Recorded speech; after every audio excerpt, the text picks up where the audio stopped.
आज से लगभग 5000 साल पहले इसी धरती पर एक ऐसी सभ्यता थी जो आज के मॉडर्न शहरों को भी टक्कर दे सकती थी।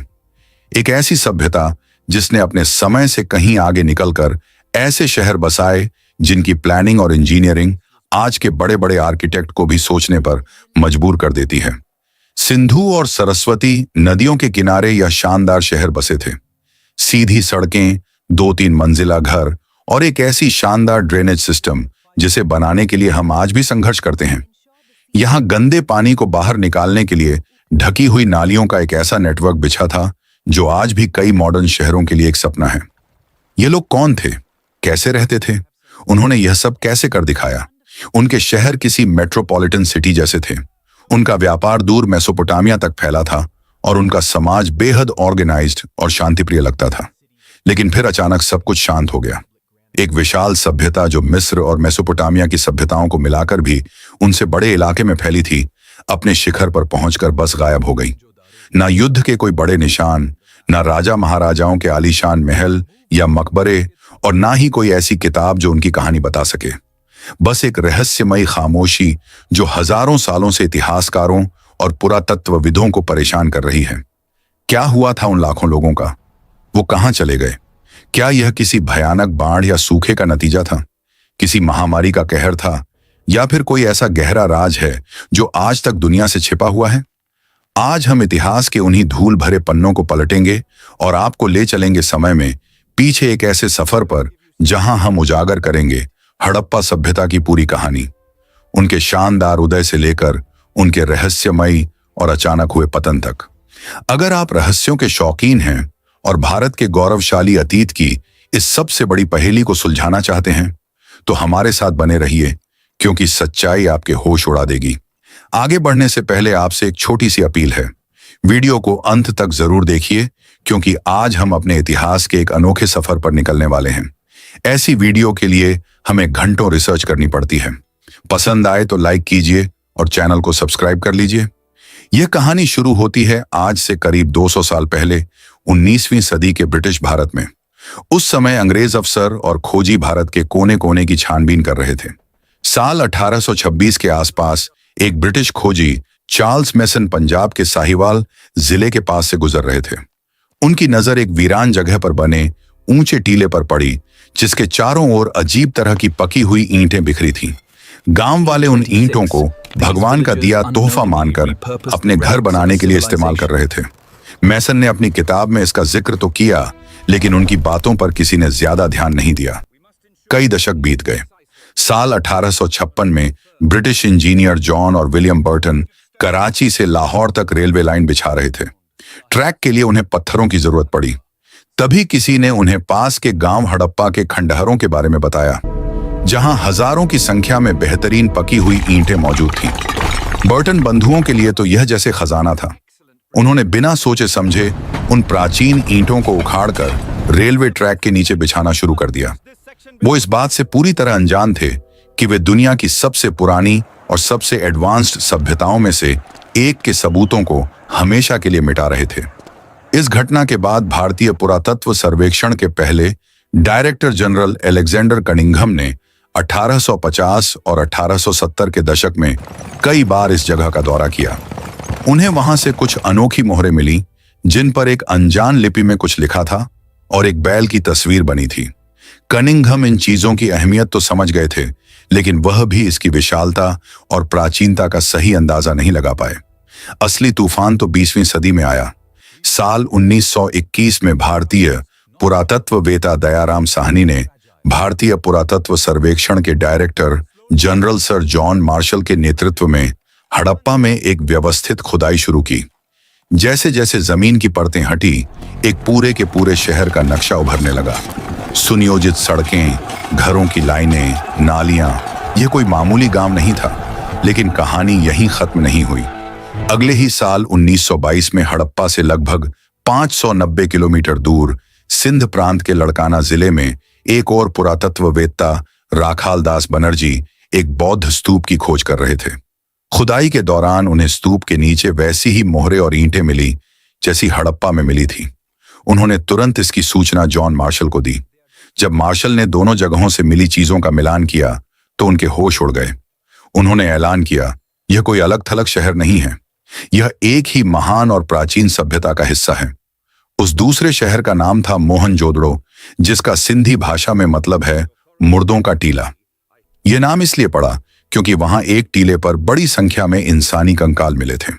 इस खोज ने भारतीय इतिहास को हजारों साल पीछे धकेल दिया। दुनिया को पता चला कि जिस समय मिस्र और मेसोपोटामिया में महान सभ्यताएं पनप रही थीं, ठीक उसी समय भारत में भी एक कांस्य युगीन शहरी सभ्यता अपने शिखर पर थी। इसके बाद तो जैसे खोजों की झड़ी लग गई, एक के बाद एक शहर मिलने लगे। गुजरात में लोथल और धोलावीरा, राजस्थान में कालीबंगा, हरियाणा में राखीगढ़ी और पाकिस्तान में चहूदड़ो। आज तक इस सभ्यता के 1500 से ज्यादा ठिकाने खोजे जा चुके हैं, जिनमें से 900 से ज्यादा भारत में हैं। लेकिन सवाल यह था, ये लोग कौन थे? ये सभ्यता आई कहां से? क्या यह अचानक ही पैदा हो गई थी? इस सवाल का जवाब हमें और भी पीछे ले जाता है, एक ऐसी जगह पर जहां इस महान सभ्यता के बीज बोए गए थे। हड़प्पा सभ्यता किसी शून्य से पैदा नहीं हुई थी। इसकी जड़ें हजारों साल पुरानी हैं, जो हमें नवपाषाण काल तक ले जाती हैं। कहानी शुरू होती है आज के पाकिस्तान के बलूचिस्तान में बसे मेहरगढ़ नाम की एक जगह से। यह बोलन नदी के पास एक उपजाऊ मैदान में बसा एक प्राचीन स्थल है, जिसे हड़प्पा सभ्यता का अग्रदूत या बीज माना जाता है। आज से लगभग 9000 साल पहले, यानी 7000 ईसा पूर्व के आसपास, मेहरगढ़ में दक्षिण एशिया के कुछ शुरुआती किसानों और पशुपालकों ने बसना शुरू किया। यह लोग शिकारी जीवन छोड़कर एक स्थायी जीवन की ओर बढ़ रहे थे। उन्होंने दुनिया में पहली बार गेहूं और जौ जैसी फसलें उगाई और भेड़, बकरियां और मवेशी पालना शुरू किया। शुरुआत में वे मिट्टी की कच्ची ईंटों से बने साधारण घरों में रहते थे। हजारों सालों तक मेहरगढ़ धीरे धीरे विकसित होता रहा। उन्होंने मिट्टी के बर्तन बनाना सीखा, औजार बनाने में महारत हासिल की और यहां तक कि कुछ कब्रों में मृतकों के साथ औजार, गहने और बलि दी गई बकरियों को भी दफनाया गया है, जो दिखाता है कि वे शायद मौत के बाद की जिंदगी में यकीन रखते थे। मेहरगढ़ कोई अकेला चमकता सितारा नहीं था। धीरे धीरे इन संस्कृतियों का ज्ञान और तकनीक सिंधु और उसकी सहायक नदियों के विशाल और उपजाऊ मैदानों की ओर फैलने लगी। लगभग 3300 ईसा पूर्व तक हम एक नए दौर में आते हैं, जिसे प्रारंभिक हड़प्पा चरण यानी अर्ली हड़प्पा फेज कहा जाता है। इस दौरान छोटे छोटे गांव बड़े कस्बों में बदलने लगे। इन लोगों ने वह कई जरूरी चीजें सीखी जो आगे चलकर हड़प्पा सभ्यता की पहचान बनी। उन्होंने पकी हुई ईंटों का इस्तेमाल शुरू किया, जो बाढ़ और मौसम की मार झेलने में ज्यादा मजबूत थी। उनके मिट्टी के बर्तनों पर खूबसूरत डिजाइन बनने लगे और उन्होंने तांबे और कांसे जैसी धातुओं का इस्तेमाल शुरू कर दिया था। एक तरह का ट्रेड नेटवर्क भी बनने लगा था, जिससे कीमती पत्थर जैसे लाजबर्द यानी लैपिस लाजुली अफगानिस्तान से और दूसरा कच्चा माल दूर दराज के इलाकों से यहां पहुंचने लगा। इस दौर की एक और खासियत थी सुरक्षा पर बढ़ता जोर। कई बस्तियों के चारों ओर दीवारें बनाई जाने लगी, जो शायद बाहरी हमलों या जानवरों से बचाव के लिए थी। यह शुरुआती दौर लगभग 700 सालों तक चला। यह एक तरह से तैयारी का समय था। लोगों ने नई तकनीकें सीखी, समाज बनाया और व्यापार करना सीखा। उन्होंने वो नींव तैयार की जिस पर एक शानदार शहरी सभ्यता की इमारत खड़ी होने वाली थी। लेकिन फिर कुछ ऐसा हुआ जिसने इस विकास की रफ्तार को अचानक तेज कर दिया। एक ऐसी क्रांति हुई जिसने इन छोटे छोटे कस्बों को दुनिया के सबसे सुनियोजित महानगरों में बदल दिया। आखिर वो क्या था? यह हमें हड़प्पा सभ्यता के सबसे शानदार दौर में ले जाता है, जिसे हम परिपक्व हड़प्पा चरण कहते हैं। लगभग 2600 ईसा पूर्व सिंधु घाटी में एक असाधारण शहरीकरण का विस्फोट हुआ। यही वह समय है जब यह सभ्यता अपने शिखर पर पहुंची और एक विशाल इलाके में फैल गई। इसका विस्तार लगभग 13 लाख वर्ग किलोमीटर में था। उत्तर में जम्मू कश्मीर से लेकर दक्षिण में महाराष्ट्र तक और पूर्व में उत्तर प्रदेश से लेकर पश्चिम में ईरान सीमा तक। यह उस समय की मिस्र और मेसोपोटामिया की सभ्यताओं के कुल क्षेत्रफल से भी कहीं ज्यादा बड़ा था। इस विशाल साम्राज्य में हजारों बस्तियां थीं, जिनमें गांव, कस्बे और विशाल महानगर शामिल थे। लेकिन इन महानगरों के अंदर की जिंदगी कैसी थी? कैसे उन्होंने बिना किसी आधुनिक तकनीक के इतने सटीक शहर बना लिए? और क्या वाकई उनके पास कोई ऐसी शक्ति थी जो आज के वैज्ञानिकों के लिए भी एक पहेली है? हड़प्पा सभ्यता का वैभव सिर्फ उसकी ईंटों में नहीं, बल्कि उन लोगों की सोच में था जो आज से 4500 साल पहले मोहनजोदड़ो की गलियों में चलते थे। पिछले भाग में हमने उनके उदय को देखा, लेकिन अब हम उनके उस दौर की बात करेंगे जब यह सभ्यता अपने स्वर्ण युग में थी। कल्पना कीजिए कि आप मोहनजोदड़ो के लोअर टाउन की एक सीधी सड़क पर खड़े हैं। आपके दोनों ओर पकी हुई ईंटों से बने 2-3 मंजिला घर हैं। यहाँ की हर ईंट एक तय अनुपात में है, चाहे आप शहर के इस कोने में हों या हजारों मील दूर किसी और शहर में। जैसे ही आप एक घर के अंदर झांकते हैं, आप देखते हैं कि घर एक बीच के आंगन के चारों ओर बना है। हर घर की अपनी रसोई है, अपना बाथरूम है, और सबसे हैरान करने वाली बात, हर घर का अपना निजी कुआं और एक एडवांस टॉयलेट सिस्टम है। यह आज से 4500 साल पहले की बात है, जब दुनिया के बाकी हिस्सों में लोग शायद स्वच्छता का मतलब भी नहीं जानते थे। यहाँ की नालियां ढकी हुई हैं और हर थोड़ी दूरी पर मैनहोल बने हैं ताकि सफाई की जा सके। यह इंजीनियरिंग का वह चमत्कार है जिसे आज के मॉडर्न शहर भी अपनाने के लिए संघर्ष करते हैं। लेकिन इन लोगों की अमीरी का राज क्या था?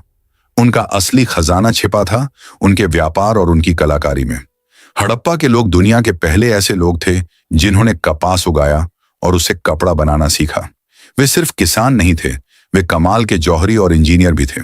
गुजरात के लोथल में हमें दुनिया का सबसे पुराना डॉकयार्ड यानी बंदरगाह मिला है। यहां से इनके जहाज साबरमती नदी के रास्ते अरब सागर में उतरते थे और महीनों का सफर तय करके मेसोपोटामिया तक जाते थे। मेसोपोटामिया की पुरानी किताबों में मेलुहा नाम की एक जगह का जिक्र मिलता है, जो दरअसल हमारी इसी सिंधु घाटी सभ्यता का नाम था। वहां के राजा यहां से हाथी दांत, सोना, तांबा और कीमती पत्थर जैसे लैपिस लाजुली मंगवाते थे। व्यापार में ईमानदारी बनाए रखने के लिए इन लोगों ने पत्थर के बाट बनाए थे जो 16 के गुणकों में थे। यह सिस्टम इतना सटीक था कि हजारों किलोमीटर दूर भी वजन का माप एक जैसा रहता था। सिर्फ व्यापार ही नहीं, उनकी कलाकारी भी आज हमें दंग कर देती है।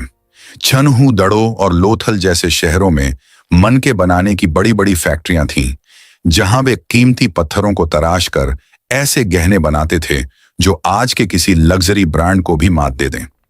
मोहनजोदड़ो से मिली डांसिंग गर्ल की वह कांसे की मूर्ति दिखाती है कि वे धातु को पिघलाकर सांचे में ढालने की कला में कितने माहिर थे। और उनकी सबसे बड़ी पहेली उनकी मोहरें। मिट्टी और पत्थर से बनी इन हजारों मोहरों पर एक सींग वाले बैल, हाथी और बाघ की तस्वीरें हैं, और उनके ऊपर एक ऐसी रहस्यमयी लिपि लिखी है जिसे आज तक दुनिया का कोई भी बड़ा विद्वान पढ़ नहीं पाया है। जिस दिन यह लिपि पढ़ी जाएगी, उस दिन हमें पता चलेगा कि वे लोग आपस में क्या बातें करते थे, उनके राजा कौन थे और वे अपनी दुनिया को कैसे देखते थे। धार्मिक तौर पर भी वे बहुत एडवांस थे। हालांकि हमें कोई बड़ा मंदिर नहीं मिला, लेकिन पशुपति शिव की मोहर और मातृ देवी की मूर्तियां दिखाती हैं कि वे प्रकृति और योग में विश्वास रखते थे। पीपल के पेड़ की पूजा और स्वास्थ्य का चिन्ह हमें उन्हीं की विरासत से मिला है। वे शांति प्रिय लोग थे, क्योंकि खुदाई में युद्ध के हथियार ना के बराबर मिले हैं। लेकिन फिर ऐसा क्या हुआ कि यह हंसती खेलती और अमीर सभ्यता अचानक इतिहास के पन्नों से ओझल हो गई। 1900 ईसा पूर्व के आसपास इन शानदार शहरों में पतन के निशान दिखने लगे। सड़कें टूटने लगीं, नालियां जाम होने लगीं और लोग शहरों को छोड़कर जाने लगे। पहले कहा गया कि आर्यों ने हमला करके इन्हें खत्म कर दिया, लेकिन आधुनिक विज्ञान ने इस थ्योरी को गलत साबित कर दिया है। असली विलेन था जलवायु परिवर्तन। नदियां जो इनकी जीवन रेखा थीं, उन्होंने अपना रास्ता बदल लिया। सरस्वती जैसी महान नदी सूखने लगी और सिंधु नदी में विनाशकारी बाढ़ आने लगी। बारिश कम होने से खेत बंजर हो गए और व्यापार ठप हो गया। यह एक धीमी और दर्दनाक मौत थी। लोग भूख और प्यास से मजबूर होकर पूरब और दक्षिण की ओर चले गए। वे गायब नहीं हुए, बल्कि उन्होंने अपनी शहरी पहचान खो दी और छोटे गांवों में बस गए। हड़प्पा की यह कहानी सिर्फ एक अंत नहीं है, बल्कि एक चेतावनी है। यह हमें याद दिलाती है कि चाहे हम कितने भी आधुनिक क्यों ना हो जाएं, प्रकृति के सामने हम हमेशा नाजुक हैं। उन्होंने क्लाइमेट चेंज का सामना किया और हार गए। आज जब हम फिर से उसी ग्लोबल वार्मिंग और सूखती नदियों के संकट से जूझ रहे हैं, तो हड़प्पा के खंडहर हमें चुपचाप आगाह कर रहे हैं। क्या हम उनकी इस चेतावनी को सुन पाएंगे? दोस्तों, अगर आपको भारत के इस गौरवशाली और रहस्यमयी अतीत का ये सफर पसंद आया हो तो इस वीडियो को लाइक और शेयर जरूर करें। आपकी मिट्टी का इतिहास ही आपकी असली पहचान है। हमारे साथ बने रहने के लिए धन्यवाद।